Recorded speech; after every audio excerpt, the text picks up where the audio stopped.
ইসলামী আন্দোলন বাংলাদেশ অভয়নগর উপজেলা শাখার উদ্যোগে মহান বিজয় দিবস উপলক্ষে আলোচনা সভা ও বিজয়ের র্যালি অনুষ্ঠিত হয়েছে। মঙ্গলবার সকালে নোয়াপাড়া বাজারস্থ দলীয় কার্যালয়ে এ আলোচনা সভা অনুষ্ঠিত হয়। আলোচনা সভা শেষে একটি বিজয়ের র্যালি দলীয় কার্যালয় থেকে শুরু হয়ে নোয়াপাড়া রেলওয়ে স্টেশন বাজার ঘুরে পুনরায় দলীয় কার্যালয়ে এসে শেষ হয়।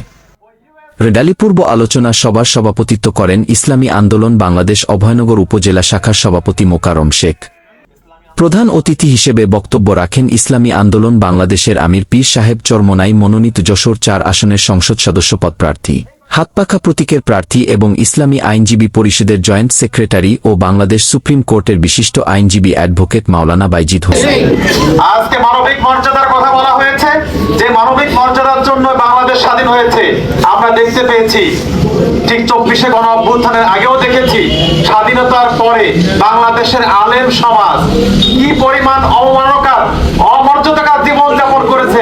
বাংলাদেশের ১৬ কোটি ১৮ কোটি মানুষের জনগণের সাক্ষী, ঠিক কিনা বলেন? আমরা ৭র ওই গণহত্যার কথা আমরা ভুলে যাইনি, ২৪শে গণহত্যার কথা আমরা ভুলে যাইনি। সুতরাং মানুষের কোনো মর্যাদা কিন্তু ছিল না।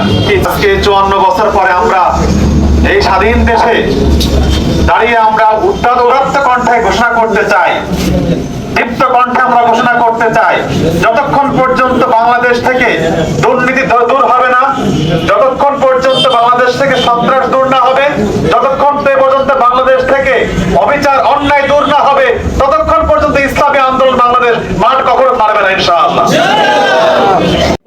অনুষ্ঠানে সার্বিক তত্ত্বাবধান করেন যশোর ৪ আসনের নির্বাচন পরিচালনা কমিটির আহ্বায়ক মুফতি আজিম উদ্দিন কাসেমি ও উপজেলা নির্বাচন পরিচালনা কমিটির সদস্য সচিব ফকির মোহাম্মদ জামানুর রহমান।